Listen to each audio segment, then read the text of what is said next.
2024 நாடாளுமன்ற தேர்தலுக்கான தேதிகள் அறிவிக்கப்பட்டிருக்கின்றன. இது குறித்த கருத்துக்களை நம்மோடு பகிர்வதற்காக விடுதலை சிறுத்தைகள் கட்சியினுடைய தலைவர் திரு தொல் திருமாவளவன் நம்மோடு இணைப்பில் இருக்கிறார். வணக்கம் சார். இன்னும் 3 நாட்கள்ல தேர்தலுக்கான நடைமுறைகள்லாம் தொடங்க இருக்கு. உங்களுடைய கருத்து என்ன? இப்போ தமிழ்நாட்டில் கூட்டணி சார்ந்த முடிவுகள் அல்லது சின்னம் சார்ந்த கோரிக்கைகளை வைக்கக்கூடிய கட்சிகளுக்கு இது ஒரு நெருக்கடி அப்படின்ற பார்க்க வேண்டியிருக்கா? எதிர்பார்த்த ஒன்றுதான் இந்த தேதிகளில் தமிழ்நாட்டிலே முதல் கட்டமாக நடக்கும் என்று நாம் எதிர்பார்த்ததை போல் அறிவிப்பு வெளியாகி இருக்கிறது. ஆனால் வேட்புமனு தாக்கல் செய்வதற்கு இன்னும் 4 நாட்கள் மட்டுமே இடைவெளி உள்ளது என்பது கடந்த துறையை விட மிக குறுகிய கால இடைவெளியை கொண்டிருப்பதாக தெரிகிறது. திமுக கூட்டணியை பொறுத்தவரையில் தேர்தலுக்கு தயாராகிவிட்டோம். தொகுதி பங்கீடுகள் முடிந்துவிட்டன. வேட்பாளர் அறிவிப்பு என்பதும் ஓரிரு நாட்களில் நடைபெற்றுவிடும்.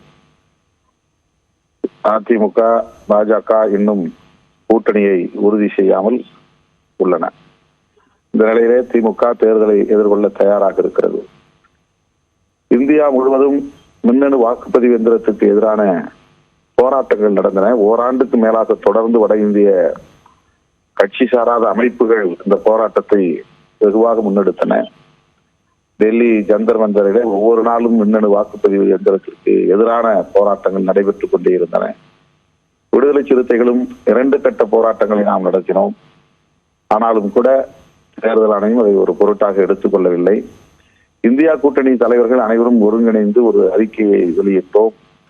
மின்னணு வாக்குப்பதிவு எந்திரத்தை பயன்படுத்தலாம், அதே வேளையில் 100 விழுக்காடு விவிபேட் என்கிற எந்திரத்தை இணைத்து ஒப்புகை சீட்டுகளை தனியே வாக்குப்பெட்டியில் போட்டு அதனை எண்ணி முடிவுகள் அறிவிக்க வேண்டும் என்பதுதான். அதனையும் தேர்தல் ஆணையம் ஏற்றுக்கொள்ளவில்லை என்பது ஏமாற்றத்தை தருகிறது. நேர்மையாக தேர்தல் நடக்க வேண்டும், எந்த தில்லுமுள்ளும் நடைபெறாமல் தேர்தல் ஆணையம் கண்காணிக்க வேண்டும் என்பதுதான் விடுதலை சிறுத்தைகள் விடுக்கிற வேண்டுகோள்.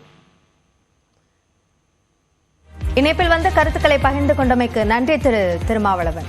தொடர்ந்து நம்ம